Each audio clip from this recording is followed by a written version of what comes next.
popcorn ready. It's game time, baby. Ladies and gentlemen, please welcome a team that is known as Stoppers. Stoppers.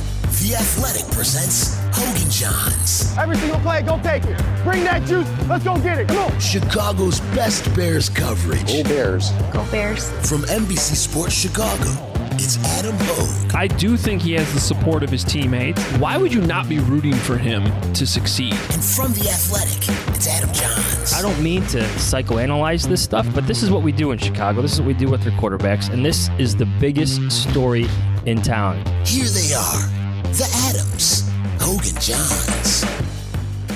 What's up? Welcome in a post-NFL draft edition of Hoge and Jahns, wrapping it all up. It is over. It is Sunday morning. We're recovering from the draft. And I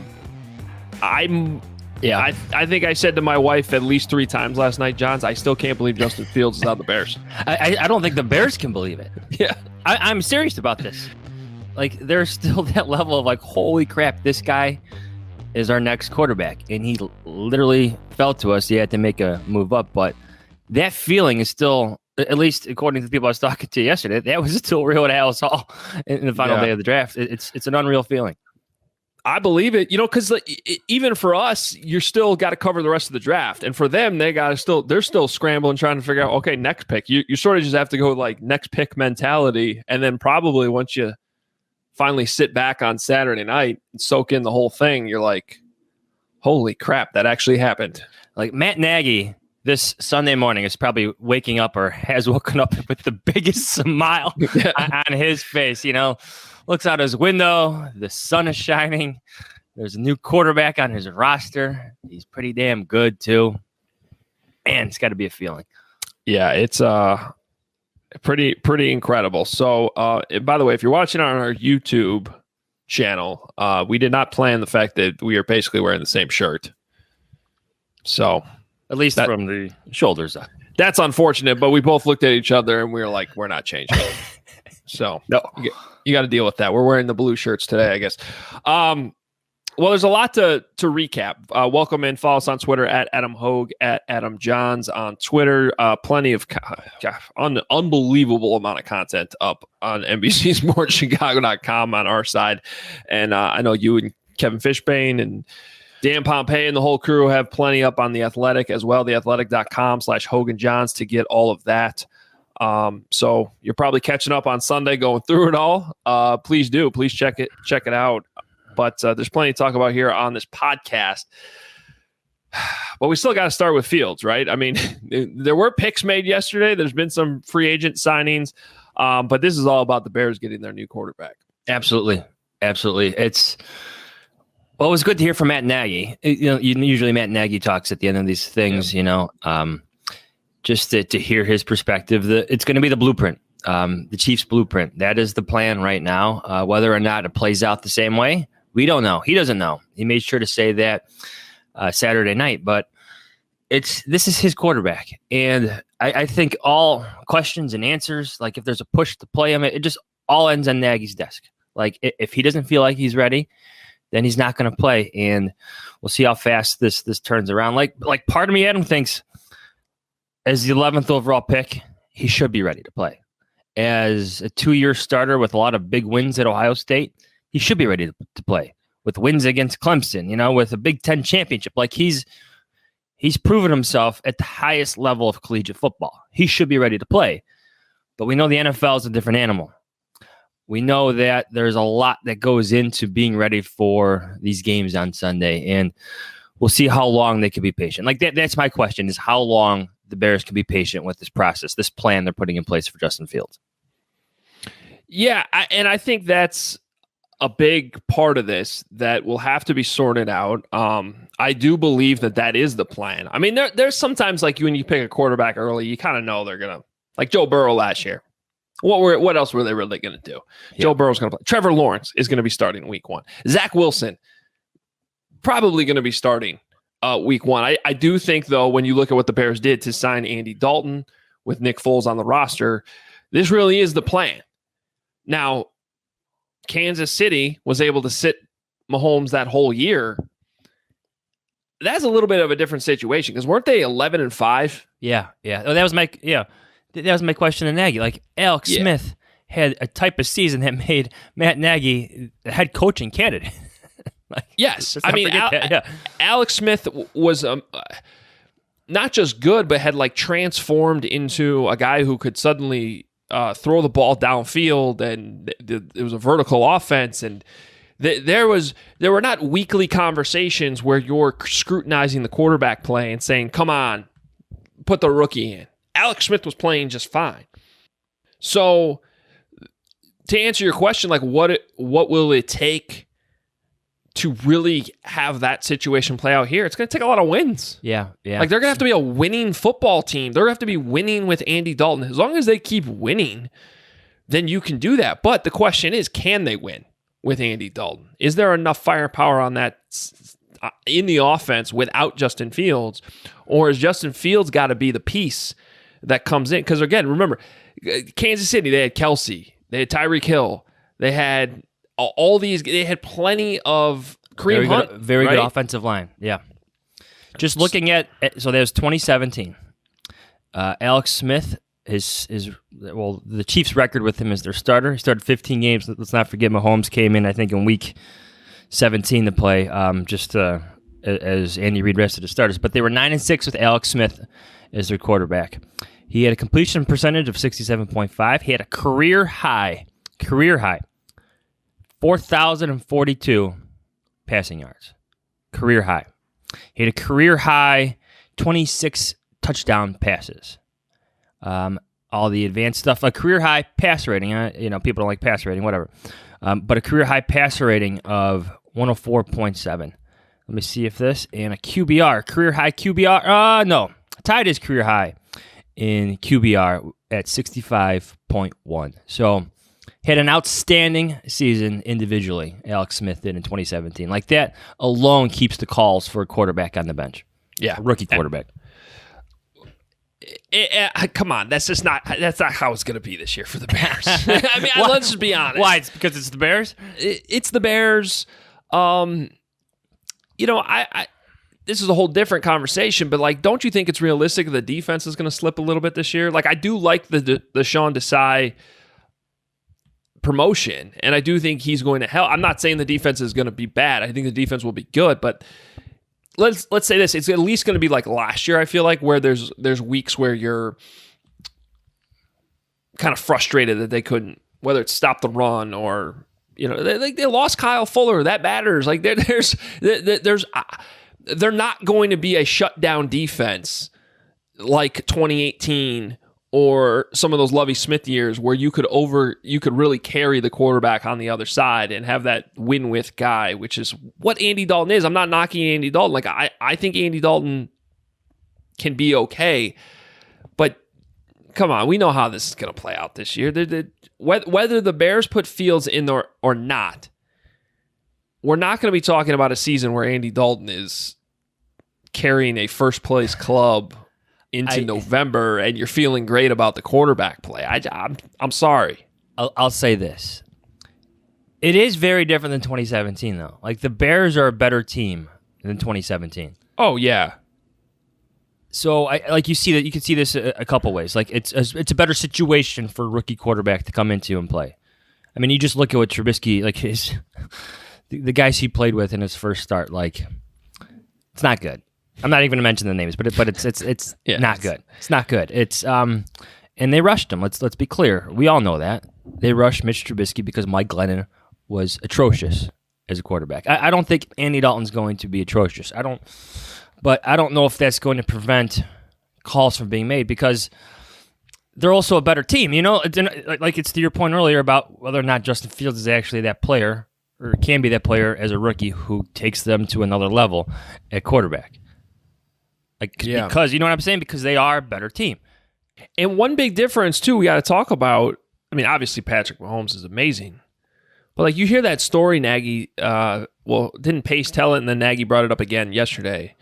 About Mahomes yelling in the huddle? Like, he'd never been in a huddle before. Now, I'm sure that Fields is going to have to go through some of that, too. But we're talking about a guy that played at Ohio State in an offense that translates. When we had Nate Tice on, he was talking about that. You know, he played in a system, and I think that's really a part of the reason why Nagy and Ryan Day probably talk so much about offensive concepts and have stayed in touch. I mean, you see that what Fields was doing at Ohio State is what Matt Nagy's been trying to do here and couldn't, right, with the quarterback he had. And I guess what I'm trying to say is, like, Andy Dalton's not going to be able to do that either. He may be able to operate the offense, but it's going to be extremely tempting, right, for Nagy to say, oh, but we got this guy. And I think he's going to be more polished early than Mahomes. Sort of an unknown because Mahomes didn't play that year. But I just think Fields from day one is going to come in a little bit more ready. He was not playing in an air raid at Texas Tech, right? He was playing at Ohio State in huge games. I would say it's closer to Watson, like Deshaun Watson. Yeah. And Watson came in and played before he got hurt. He was there. So in terms of readiness, at least that doesn't mean they're going to throw him out there, but I do think Fields is more ready than Mahomes probably was as a rookie. And so when you compare both situations, Alex Smith versus Andy Dalton and Justin Fields versus Patrick Mahomes, just in how they might have been in 2017, I think it all adds up to, I'll be very surprised if Fields does not play as a rookie at some point. Yeah. Didn't Deshaun Watson start off behind Tom Savage?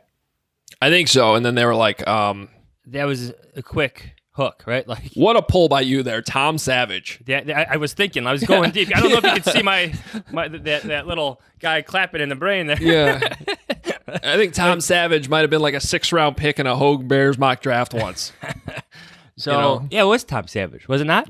I think so. I think you're right. He was the Texans' starting quarterback before Deshaun Watson, right before the Texans got smart. Like, oh, yeah, let's just play Deshaun Watson. You know, I was thinking last night, like at worst, what is Justin Fields? You know, because like Trubisky was a bigger projection, like a significant projection. Like we knew that it was going to take time. We knew he needed help. We knew the Bears as a team needed to improve on both sides of the ball. And you saw some of that play out well in 2018. But like you knew there was more projection with that pick. With Fields, there's significantly less. And I'm trying to think, like, at worst, like, who is he in the NFL? Like, what's the best comparison? And I landed, how do you like this? Okay. Like Cam Newton. Now, Cam Newton was league MVP one year, and he's had some ups and downs in the league. You know, he's the Patriots starting quarterback. But, like, I'm thinking to myself, at worst, like this, he could have a career like that, like a guy who could carry your team. Not all the time, but this is just the at worst scenario. How do you feel about that type of comparison? I mean, I think you gotta like it, that comparison. Yeah. Yeah, no, I think that makes sense. Sorry, I was looking up what Deshaun Watson did. So do you know how long Tom Savage made it? A game and a half. You're right. Tom Savage started that week 1 game against the Jacksonville Jaguars with Blake Bortles at quarterback, by the way. Allen Robinson was in that game. Tom Savage threw 13 passes. Deshaun Watson was out there by the middle of the first game. It was that quick? I knew he replaced him early in that season in a game. That was the first game. And Watson threw 23 passes in that game, 102 yards. Didn't actually play terribly well. His passer rating was only 60 in that game. But so, yeah. And then he was the starter by the next week. He starts about half the season, and then he got hurt. And that was his rookie season. But you could see that he was pretty good once he got out there. So, look, I don't think it's going to be that fast. I don't think we're seeing Justin Fields by halftime of week 1. But I do think he's closer to that kind of ready that Deshaun Watson was as a rookie, if that makes sense. Cam Newton started 16 games as a rookie. And, like, there's reasons I don't like the comparison, but just in terms of how big he is, how he runs, the toughness that the Bears kept talking about yesterday, especially Pace and then Nagy. Like, I envision Cam Newton, just the way he can run, the way he can pull those guys. I don't think, he's not as big as Cam Newton, but the profile is there, right? The athletic makeup is the same. The strong arm is the same. Actually, I think Fields is probably a better deep ball passer than Cam Newton was or is or whatever. Can't throw anymore. He can't throw anymore because of all the injuries. But I just, that struck me though. Like at worst, I think the Bears just drafted a Cam Newton-like player. Now, you expect more Pro Bowls than Newton did. You expect more wins than Newton produced for Carolina. But think about that, Adam. At worst, that's what the Bears might have as their starting quarterback. Maybe not this year, but in 2022. If you're saying that's the floor, that's a pretty good floor. Yeah. That's where would you put his floor? Tell me, in your mind, give me a player. Where's his floor? I agree because I was I was asked about this last week when I had to go through my quarterback rankings, and I had Trey Lance. I struggle between those two, and I put Lance slightly ahead, but I also admitted Lance definitely has the higher bust rate. There's a better chance that Trey Lance is going to bust out than Justin Fields. So I don't know if I have I know Steve McNair has been used more as a comp for Trey Lance, but I'm going to use that as a comp for what you're asking right now in terms of career. Okay. That's pretty good too. Yeah. Again, that's the beauty of this pick. And that's why there is such... Or maybe Dante Culpepper? No, I don't know. Yeah. Mm. You asked me floor. I'm trying to think of a fair... That's fair. Yeah. I mean, I don't want to hype this guy up as a whole. I don't know if we're putting him in Canton here on the first podcast. I don't think Cam Newton's a Canton guy. I don't think he's going to Hall of Fame. It's... But the ability and the projection, that's the projection. There's just less. I don't want to there's less projection because Trubisky, there was a lot of what can this guy do? It's envisioning the best case scenario. With Fields, we're envisioning the worst case scenario, and I think everybody in Chicago would take it. Yeah. Again, that's the beauty of this selection. That's why they're still so jubilant. Use that word, jubilant up in Lake Forest. Josh Allen kind of comes to mind too, but I don't think it's going to take 3 years for you to be Justin Fields has arrived. Again, I mean, Allen came from I would Wyoming. say again, that's projection, right? He came from Wyoming, level of competition, all that stuff is in question, and now you see him become a superstar in year 3. But I think there's some similarities in their games. Yeah, there is. In terms of big arms. Josh, and I keep saying this about Fields, he's a pocket passer who is also mobile, who happens to be mobile. That's what Josh Allen is. Huge arm. Fields doesn't have quite the arm of Josh Allen because Allen's arm is like a rocket. But it's still plenty good. It's a vertical passing game. That's what I think. But maybe you have that by year 2, Josh Allen's breakout season last year. I think you probably have that maybe by year 2 with Justin Fields. Man, yeah. This is just having this conversation, entertaining this conversation. It's just every quarterback we just named would be the best quarterback in Bears history. Yeah, it's just it's quite unbelievable. It's quite unbelievable. It's part of the vibe that feels different than 2017, right? This, everything we just said is... Well, Mitch was projection. Yeah. Mitch was, he can do all this, but who knows until he gets out there. Yeah. And it's you turn on the film with Fields and it's there. It's in front of you. And I actually have sort of I don't know how this or why this happens, but sometimes right when the draft is over, for some reason, know right away that it was a good pick, if that makes sense. Or you're just Darnell Mooney last year. Didn't know a ton about him really until the week of the draft, but you could just tell by the way Nagy talks about him. This is a good pick. He's gonna play early. You just knew that And I think that happened with Watson. And I've already raised my hand multiple times this weekend and admitted it. Watson was the guy I poked too many holes with. I think the Bears did too, right? They overlooked obvious things that were right there. And this is what my column on Thursday night was. I think it was obvious with this pick, the Bears fixed what was broken in 2017 with the process. Yeah.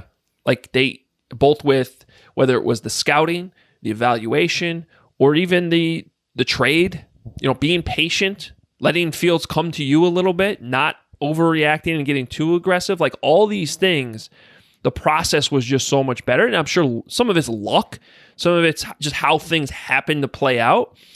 But that pick gets made, and just like Watson, I think now Mahomes was still projection. Nobody knew on draft night, except for the Chiefs, that Mahomes was going to be Patrick Mahomes. But with Watson, as soon as that trade up was made by the Texans, you were like, oh, that's probably going to work out. Now, of course, he's got all this other stuff going on now, but that's it. The same vibe I had with Justin Fields. Like once the pick was made, once it fell out, you're like, yeah, it's probably going to work out. Again, how unbelievable is that? I don't know. Should we hear from Nagy? Yeah. We should. One point on, falling in the draft. Yeah, it's luck. Look at the Chiefs and Texans. Mahomes was drafted at 10, Watson at 12. There are a lot of QB needy teams that passed up on him. Same thing unfolded here with the Bears in 2021. Yeah. Let's hear from the coach. By the way, did you we can't get into all this, but did you happen to get a phone call from somebody like 6 hours before the draft about Justin Fields to the Bears? I'm just curious. I got a lot of phone calls that day. Okay. I'm just curious if maybe somebody affiliated with this podcast called you like 6 hours before this. Yes. Kevin called me. No. Okay. I'll give you the credit. I'll give you some credit. Adam Hoge did call me. Let me look it up. I mean, who calls each other anymore? So, the phone. It was definitely one of those calls, and I can't get into the whole story on this podcast, but I was like, I have to call Johns and at least have this documented before the draft starts. He called me at 12:57 p.m. on Thursday. So 4 hours before the draft started. Yes. You brought up Justin Fields, and that's when we both agreed that, this could potentially happen. Yeah. So, okay. Okay, give you a little round of applause. Pat yourself on the back. I had forgotten about that, and I was just like, we got to... Yeah, that happened. That's real. That's documented in that phone, yeah. Okay. Let's hear from Matt Nagy.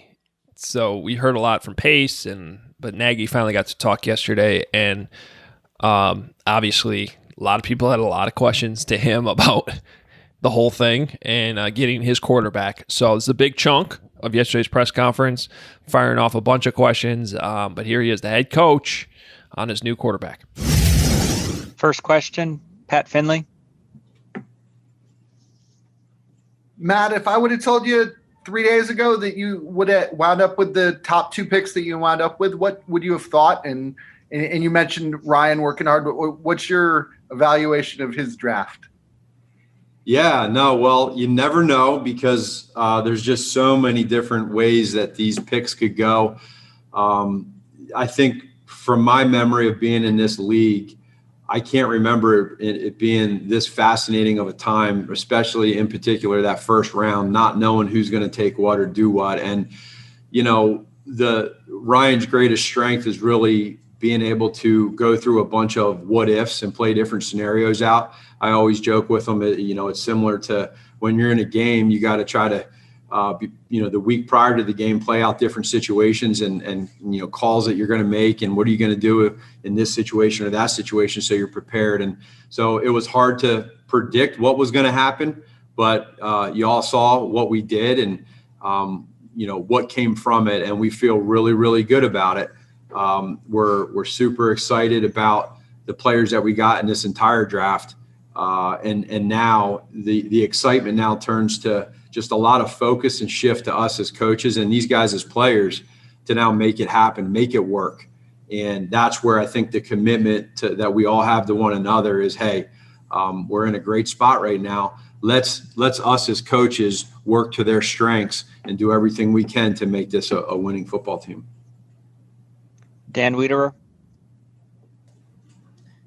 Matt, first, can you take us inside that draft room on Thursday night as those 90 minutes are unfolding and obviously other people in that room are making calls, and just kind of your emotions and your mood and trying to figure out if you were going to get the guy you wanted?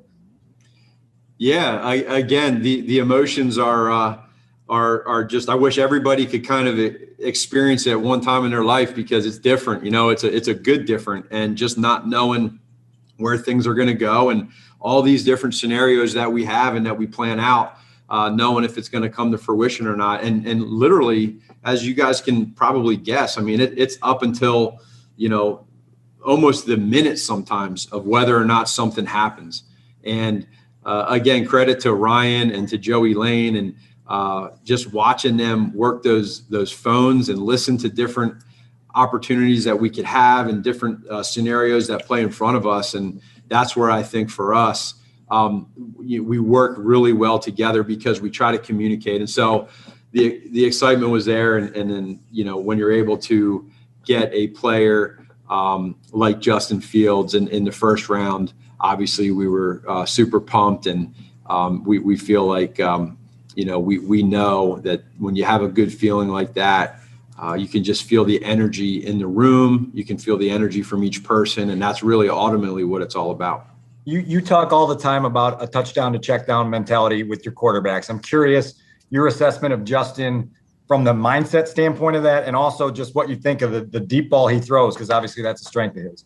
It is a strength of his. And maybe with him, we got to go touchdown to touchdown mentality, get some of that, I think that's where that needs to go, and with all of our quarterbacks. So, but I think you're hitting to the point of what one of his strengths is that you see that he does at Ohio State, and just so much credit. I want to give credit myself too to Ryan Day, who was just, really great in the communication part with us.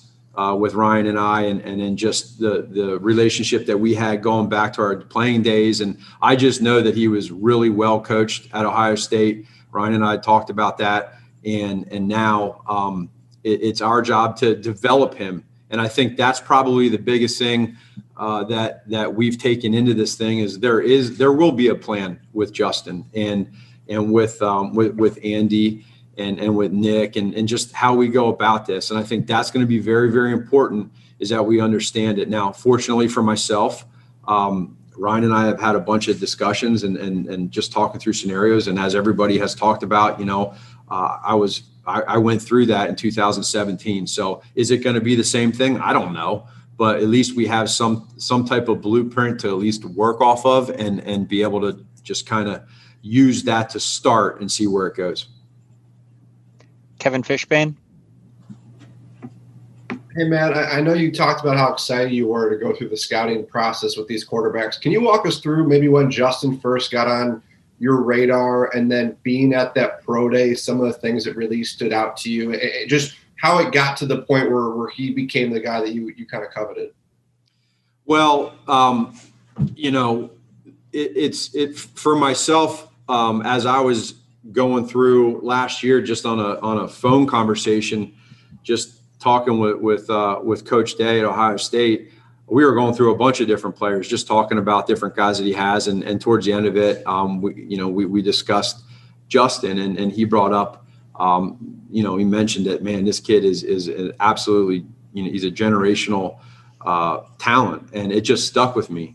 Generational player. And when you hear that, those are strong words, but you understand the respect I have for him and what that means. And so, Ryan and I told that story to Ryan last year. And so we've been keeping our eye on him, and as all these different positions and players throughout the league. But we get to the point to where we're at here at the end of the season, and Ryan sits down with me and we just talk through where we're at and where we're at moving forward. And we looked at it together like, hey, let's go about this, and let's evaluate these quarterbacks as we go through this process. Let's see who we like and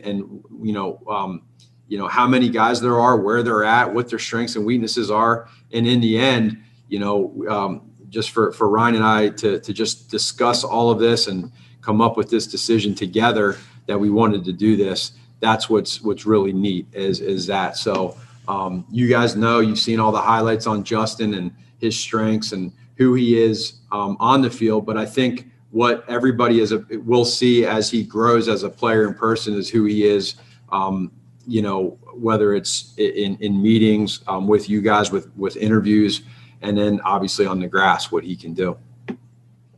Adam Hoge. Yeah, Matt, Ryan mentioned to us that you talked to Andy on Thursday night. How did that conversation go, and what do you feel like is his mentality right now going into? Yeah, you know what, Adam? I had two conversations on Thursday. I had one earlier in the day that just catching up with him, seeing how he's doing, but also just explaining to him that, there's so many different things that could happen. And, I think that that's very important to discuss. Hey, we don't know even at that time what could go on. And that was great catching up with him. And then when we went ahead and moved up and got Justin later on that evening, I thought it's very important to talk to Andy and just explain where we're at. Every one of you on the call, including myself, would probably want the same phone call to know what's going on, why it's going on, where things are at. And Andy is a hell of a person. And we built a great relationship already in the short time that we've been together. And I just got too much respect for him. And that's just how we do things around here. And I think that I'm really looking forward to seeing him be the best quarterback he can be. And he handled it as a true pro. And he's a complete teammate. He's a great person. And he's always been that way. So that's just kind of where we're at, and I appreciate that from him. Larry Mayer.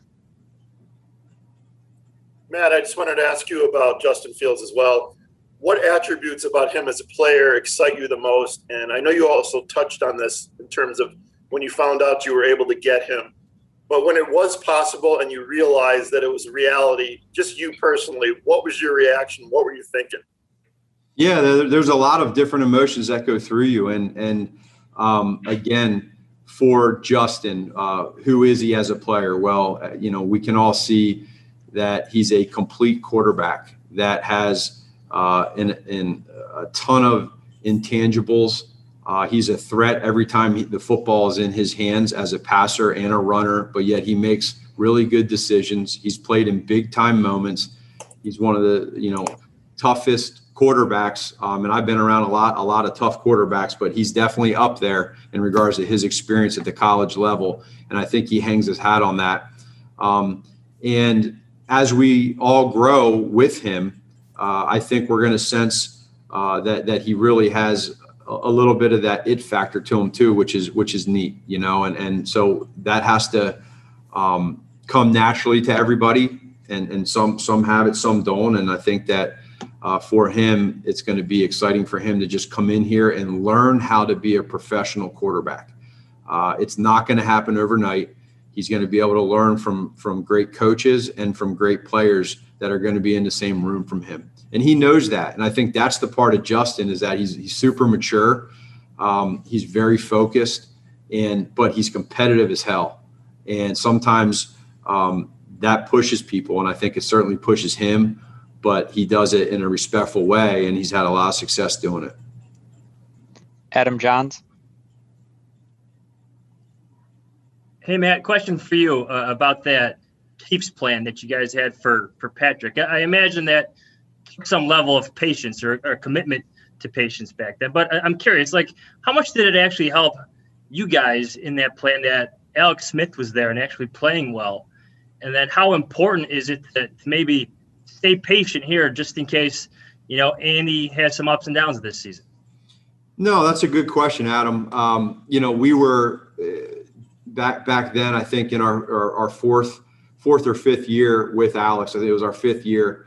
And so it was a little different in that fact. But when I bring up that example or that blueprint that Ryan and I talk about, it's more so probably of just the dynamics of the meeting room and how those conversations went, and how the personalities were of Alex and Patrick at the beginning and how it ended in the end. Just the way that year went, how it was at practice, how different reps were, and there's just so much that goes into it. And so that's a part of the blueprint. And, but again, you look at a guy like Andy Dalton and his experience and the time he's seen, that part is extremely similar to Alex at the same point in their career where Andy's seen every defense made to man. He's watched a lot of tape. He's seen a lot of different schemes that people throw at him. He's been in playoff games. He's done a lot of things the right way. And so how great is that for a young rookie to come on in and learn from a guy like him and Nick Foles and see there's things that he can take from them and really put into his toolbox and use to make him be the greatest quarterback he can possibly be. And so the timing element of Justin, we will know, and there's observations from all of us as coaches every single day. And just like we would tell any quarterback, when you come in here, you do everything you can to be the best quarterback you can be, whether it's in the meeting room or whether it's in practice, and everything else will take care of itself. And all of those guys are going to do it. And then, we just got to decide then when we get to that point, how is he developing and how is everybody doing, and really keeping it as honest as possible with all of those guys. And then when the time is right, I promise you, every single person will know, including Justin, when it's the right time. And that's naturally how it happens. How about Nick's role in this, just in terms of, you have a Super Bowl winner there, but I'm curious, what do you see his input being? Like, what do you envision his role with Justin being? Extremely valuable. Again, you guys know I have a really good relationship with Nick. Nick and I have had some really good conversations, healthy conversations since the end of the season. Nick is his mindset right now. He's in a really, really good place. And all he wants to do is be the best teammate he can be the best player he can be, support all of us. And we want to support him. So I've been there I've seen Nick in a lot of different roles. I've seen how he handles things. And we all know as coaches that we're all going to work for each other. There's no selfishness. We're all here to help the Chicago Bears win a Super Bowl, and we need to do it together. And all three of those quarterbacks in that room, Andy, Nick, and Justin, are all unbelievable people, right? And they all have their own experiences, and they're all different, but they're all going to help each other. And then you take that along with our coaching staff and the coaches that are going to be hands-on with those three guys, with John DeFilippo and Bill Lazor.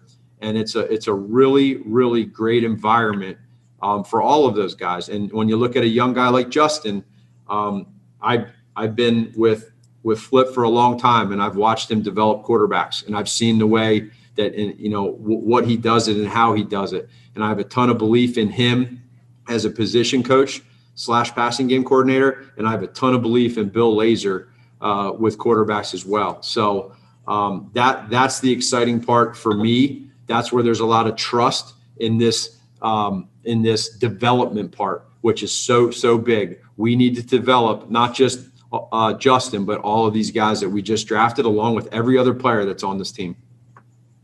Jason Leisure. Matt, I have two questions for you about Justin Fields. One, quickly, did you have him in your evaluations? Did you have him above Wilson and Lance? Well, so a couple of things, and I've always been this way. I think you guys know it, even dating back to 2017. But I'm not going to get into any of my rankings or where we're at. But I think that all five of those quarterbacks in that first round are very good quarterbacks. And well, as far as developing Justin, how do you find the line? I don't think you've ever coached a quarterback with his skill set, unless I'm wrong. Have you? Well, I would say this. I've coached a lot of different quarterbacks.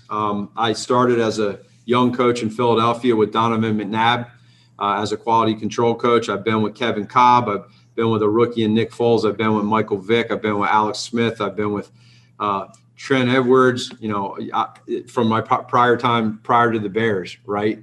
Patrick Mahomes, as a rookie. So many different scenarios. They're all different. And that's what makes it so much fun, is for me to say, okay, here we are. Now it's Andy, you got Nick, you got Justin, you got all these guys that are great quarterbacks.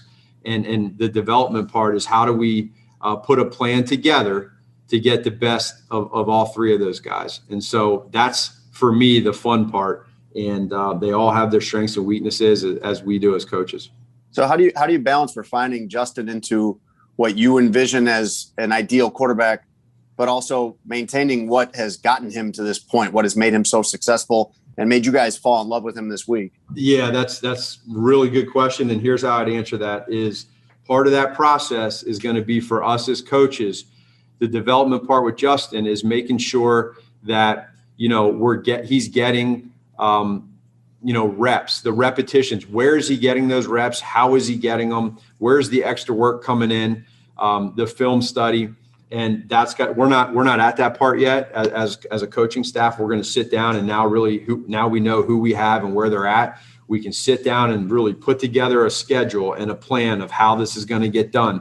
And that's the part where, again, I think Ryan mentioned this to you guys the other night or other day, the example of some of these college quarterbacks that do a lot of no huddle. Is they're looking over to their coaches and they're getting signals and signs and all this stuff. They're coming in, they're standing there, they give a knee or they clap their hand or they fake clap their hand and the ball snapped. It's a little different when you get to the NFL. And I think he told you the story, but I always remember when Patrick came in rookie camp and he got in the first huddle and he was never in a huddle before and he started screaming the plays and the defense could hear it on the other side because he never called a play call in the huddle before. Those are the little things that we all think we can just get up and do that these kids haven't done. Getting a snap from under center and doing different things there. So those small little processes take time. Once we get that, you can play faster and faster. And so going back to your question, Jason, there's going to have to be a really good plan in place to make sure that we can see that development. Like my first impression of this press conference was like Matt Nagy he's like sitting on his hands, right? He's excited, like just wants to be emphatic with his answers, but he's doing his best to contain himself, right? Yeah. Like that was my early read on Nagy. I'm like, he's being he's restraining his excitement right now, and we have to get that out of him because we know it's there. We know he probably danced in that draft room at Hallis Hall. We knew he was ecstatic. Let's get that out of him. If he did, I want to see that video. Come on, yeah. Bear social media team. Like, that's got to be out there. Let's get it. Yeah. Yeah. You know what? So my first impression as those questions were like, did you notice he didn't really even mention Justin's name for a while? That's what I mean. Yeah. But he was trying to downplay it, I think, and be fair maybe to the rest of the draft picks. But at the end of the day, I mean, you always, the first pick always gets, like I remember when they drafted David Montgomery. Like David Montgomery got the first round treatment, even though he was a third rounder. Yeah. Just because he was the Bears' first pick. Yeah. Because they didn't have a first or second rounder that year. So the first pick always gets most of the attention. In this case, it's Justin Fields. So, I think after a minute or two, then he's like, okay. And then he starts gushing about the verdict. When he got asked about the touchdown to check down mentality at Ohio State, he said, yeah, we might need to get touchdown to touchdown. That was when it first slipped out, like, okay, yep. He's excited. I'm pumped. Yeah. I can't sleep at night because I'm so happy. I'm that pumped. That's how he is. Yeah, he tried. It's a valiant effort to contain his enthusiasm, but we know it's there. Anything that really struck you about it? For me, it was, again, it's his input and it's his relationship with Ryan Day. And then it's going to be how this plan plays out. I know that was my question, kind of gave a long-winded answer there, but that's everything now. But just to go back to the relationship with Ryan Day and, Justin Fields kind of landing on the Bears' radar early in 2019, big sign of how different this evaluation process was in 2017.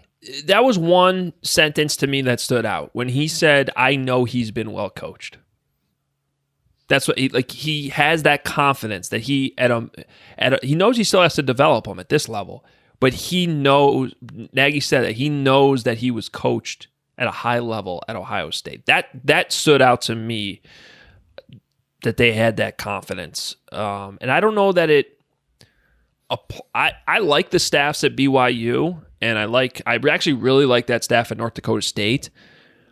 And I'm forgetting the name of that quarterback coach there, the OC, but he's actually gotten a pretty good reputation. Obviously, North Dakota State sent 3 quarterbacks now to the NFL in just like the last 5 or 6 years. But this is kind of a different level, right? It's Ohio State. Ryan Day, he's just been so impressive since he got there. He walks in from San Francisco, and within like 12 months is the interim head coach and the obvious candidate to take over for Urban Meyer, and has done nothing but good things, especially on the offense. But with that they're in the national championship game. So that stood out to me and is very, very credible and true about Justin Fields. Well, 2019 was Day's first year as the Buckeyes head coach, was it not? And that was the first year of Justin Fields after transferring from Georgia. So talk about a guy who changes a program. Who would know that better than Ryan Day? His first year in charge, and you always bring up that stat, 41 touchdown passes, 1 interception in his first 12, 13 games? What is it, 13 games? 13 games. Now, he struggled in the playoff game.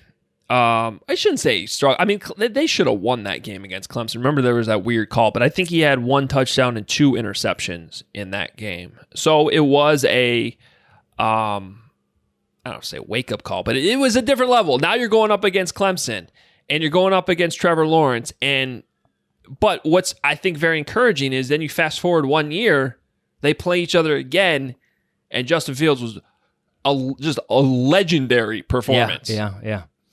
Against Clemson, clearly better than Trevor Lawrence that day. Absolutely was that day. So that shows some growth, obviously. In my opinion, I think that's a pretty good sign of how much better he got. Yeah, and then they ran into that arguably one of the best college football teams of all time in Alabama. They're part of that discussion. That's how good Alabama. How many guys they get drafted? Ohio State had a lot of guys drafted, but Alabama had a lot early on.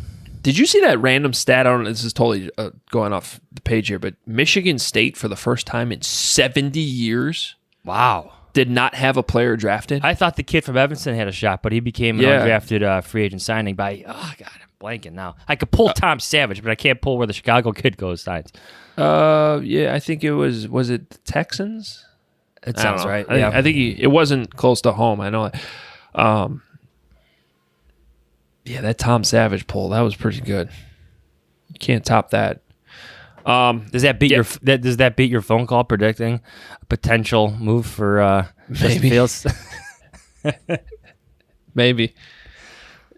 All right, we should probably talk about these other picks. Who did they pick? We had them on the screen there for a while. They're scrolling. There they are. For those of you watching on YouTube, they got Tevin Jenkins. We talked about him. Let's start. We can come back to Jenkins, but it was interesting. They go to Larry Borum and they get 2 offensive tackles back to back. And Pace, one of the things Pace said yesterday that I thought was interesting about Borum is he said he's totally transformed his body. Like, you turn on the tape and you see a guy who's very wide, huge, big dude, and you're immediately looking at him and you're like, this guy needs to get an NFL conditioning program. His weight is going to be something that's going to matter. Same way, like, remember when Eddie Goldman was coming out? Like, that was something that we were constantly talking to him about, and the Bears were working with him on when he first got drafted, when he was a rookie, and even going into his second year. Yeah. I remember those conversations. It was like standing outside Hallis Hall and Eddie Goldman talking about his, like, it was a fast food diet in a sense. That's what he was eating a lot and how he changed that. So, but it was just interesting to hear Pace say that Larry Borum's kind of already done that based on what they saw at the pro day. They liked what they saw. They thought he was faster than they expected. Now, you have months to train for that. Now you got to go be a football player again. So let's see what that looks like. But again, we're talking about a 5th-round pick here. We're not talking about a guy that I think they're going to be expecting to put Tevin Jenkins at left tackle week 1 and Borum at right tackle week 1. He's probably going to be a rotational piece, and it may have to move inside the guard. We'll see. Now, the 5th round's been good for the Bears. Bilal Nichols, Darnell Mooney. But late round offensive linemen. Now there's always projection and swings that need to be had at that position, but like it hasn't been as good with offensive linemen, right? Like the hit rate for offensive linemen on day 3 of the draft isn't as good as other positions for the Bears, but we'll see what they get here. It's become clear that they had a personality type in this draft, right? Especially for the top 3 picks, right? Again, the toughness, right? And then once you get to Tevin Jenkins and Larry Borum, they wanted big, mean, nasty guys, like attitude adjusters, guys that will change not only the makeup of the offensive line by their presence, but by their own attitudes, the way they play. They want that type of presence. Now, that could hint at a big running game, a big shift to the running game coming in. I think we saw that later in the season because it worked, and Matt Nagy, believe it or not, does want to run the football. But that's why he's changing his offensive line, because he thinks he needs a different vibe to it, different mean streak to it. I think he's going to try to. I think he's definitely have it in Jenkins. We'll see about Borum, but it's all part of that. Like, there's a big shift on the offensive line in terms of the mental makeup of these guys. And again, I asked multiple times once again about Charles Leno and how that might all shake out. I mean, the headline is nothing's been guaranteed to Charles Leno Jr. And they're going to let it play out on the practice field. So, and I think that's a great mentality. I mean, have these guys compete. Jermaine Ifedi, Tevin Jenkins, Charles Leno. If Larry Borum's good enough to get out there early, we'll see. I mean, he's a 5th-round pick. Let's not lose sight of that. But hopefully it brings some toughness out of all of them. But they do need a little bit more nasty in there. And they're going to have to run the ball if Andy Dalton's the quarterback. So I think it sets up pretty good. If they can establish and keep the momentum going with what they got from David Montgomery in the second half of last season. I mean, he was really, really good. You get that going with Andy Dalton, and then at some point you maybe pull the trigger, and now you've established the running game, and now you put Justin Fields in there, quarterback. Bring some verticality to the offense. That could be good. Yeah. What did Pace say? I know we didn't play Pace, but he made it sound like there was a concerted effort to address the offensive line. And for once, like, he actually stuck with it. You know what I'm saying? Like, I get they had other needs, but the investment in the offensive line had to happen, especially after you took Justin Fields with the 11th overall pick. You got to keep him upright. You got to protect them.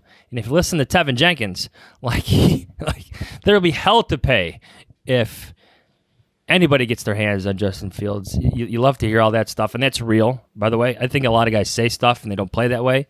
Tevin Jenkins plays that way. Mike Gundy. Yeah, that's on his tape. Yeah, Mike Gundy made that clear. Oklahoma State's head coach, when we talked to him yesterday, they want a different energy from the guys up front, and I think we'll see some of that almost immediately. Because like Whitehair's got a little bit of a nasty side, but they're soft spoken. Same with James Daniels. Like, these guys are good players, but the meanness seems to be like times 10 with the Tevin Jenkins as opposed to those guys. Yeah, I agree. All right, Khalil Herbert, running back out of Virginia Tech, spent 4 years at Kansas, never really carried the load there, did not see eye to eye with the new coaching staff, transfers to Virginia Tech, and has a really good season last year. Sort of a luxury pick, I think. You have a busy running back room, so I don't know that you needed to add to it, but he's got return ability, kick return ability, so I think that probably played a big role in this. And then when Pace talked about Daz Newsome, the next pick out of North Carolina, he basically called him a punt returner. So that was interesting because, like, Tariq Cohen still, you would think the punt returner, but he also got hurt. On a punt return. So, but you also extended him. And it'll be interesting to see how that plays out. But they have addressed returner, which was a need after losing Cordell Patterson. Yes. I like it. Like, I'm trying to poke holes in the Bears draft a little bit. Like, maybe they should have drafted a cornerback a little bit earlier. But You're talking about 6th round guys. Is there really a big difference, Yeah. From waiting from taking the corner at 208 or one at 228 with Thomas Graham Jr., the guy from Oregon? Like, it's just you had to need and Nagy wants some more offensive weapons, so it makes sense to me. I'm about to have one of those legendary Adam Johnson sneezes right now. I'm fighting it off. Here we go. You need a mute button. Can't you mute that mic? I can. You don't want it on the show? Okay. No, I'm just gone. saying. It's gone. You passed it. It's an underrated, uncomfortable feeling.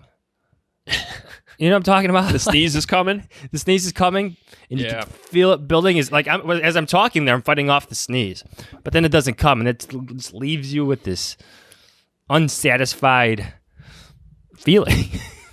It's if you don't get the sneeze out, that's a bad feeling. It's uncomfortable. Yeah, yeah. It's like itchy now.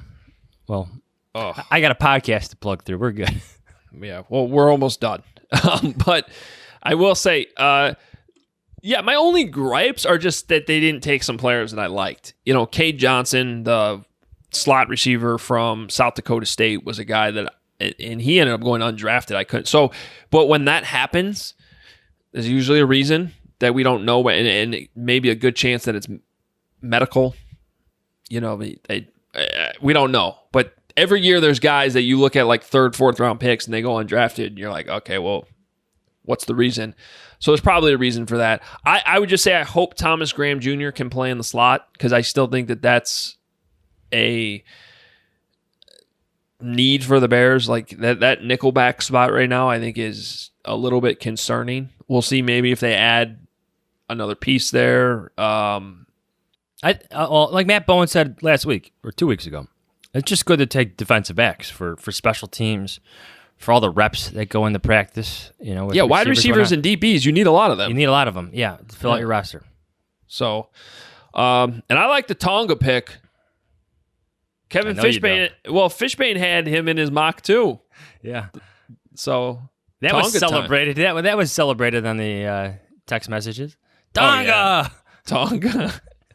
But he's maybe a little bit of a one-trick pony in that he's really a big, massive nose tackle who's going to stop the run, fill up some gaps for you. But I thought it was obvious the Bears needed that when they didn't have Eddie Goldman last year. They got by, but Bilal Nichols was having to be playing in a position that wasn't as comfortable with. And I like Bilal Nichols a lot, so let's keep him where he should be on that line, where he can make more plays. So when Eddie Goldman comes out of the game, you don't have to kick Akeem Hicks in there or Bilal Nichols in there. Now they have a guy who I think will be able to do that job relatively early, and you got him with a 7th round pick late. Yeah. I find confidence in the pick in that the Bears, they identify defensive linemen extremely well. The rotational contributors, like Bilal Nichols was call him a triple hit. In the 5th round, they found a starter, a guy who's going to get another contract from the Bears. Like they found a really, really good player in the 5th round, but it's just more than that. It's the Mario Edwards that come in. It's the Brent Urbans that come in. Like they are very good at identifying pieces that fit their defensive scheme and guys who could be contributors, guys that you notice on Sundays. So if they see something in Tonga, like you and Adam, like you and Kev saw something in Tonga, like good for them. That's a position they're really good at evaluating. Well, and it's the value of where they got. I mean, I put them in the 5th round in my mock, and because I thought the floor was guy who could play pretty early as a backup. I don't know that he's a 3-down starting nose tackle, but I think he can probably be active on game day week 1 and give you reps. So to get that in the 7th round, you got to most times 7th round picks are like the linemen they got last year, Arlington Hambright and Lachavious Simmons. Like those are guys you're just hoping develop, right? That they could have been priority free agents that you just secured by using that 7th round pick on, and you just hope they develop. I think in Tonga's case, maybe he'll develop into something more, but I think right away he's somebody that you can put out there on the field. So that, to me, that's valuable as a 7th round pick. That doesn't happen a lot. There's a lot of guys who have long careers just being space eaters. Like guys who are on there 1st and 2nd down and they make their living stopping the run. We're not saying he's gonna be an all pro, but again, he can have a solid career handling that role. And by the way, he turns 25 in July, so he's an older guy. He's somebody that you're when his rookie contract runs out, he's gonna be 29.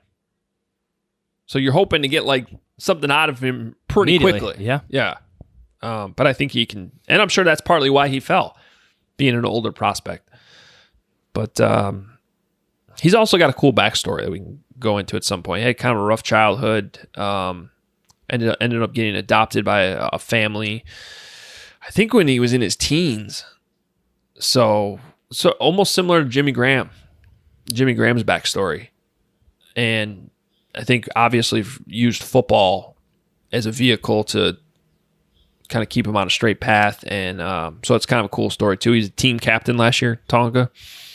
And Pace was talking yesterday about how much they like his makeup. So that part of it's kind of a cool story too. And now he's a Bear. All right. I don't think we missed anyone. I think we got everybody in there. We'll save the undrafted free agents for the next show. Yeah, the one, I'm forgetting his name, the undrafted, the edge rusher out of Virginia is an interesting guy because I thought he could have been drafted higher. I think Dane Brugler had him like as a 4th round pick or something. Yeah, he like did. That. He did. So but he's almost like a Leonard Floyd type, like long and lanky, and he's gonna have to put some muscle on. But I think he's got some traits to like as a free agent. It's been a while since Ryan Pace has had an undrafted guy hit, right? Like his last one was Roy Robertson Harris. Before that, he had Cam Meredith and Bryce Callahan.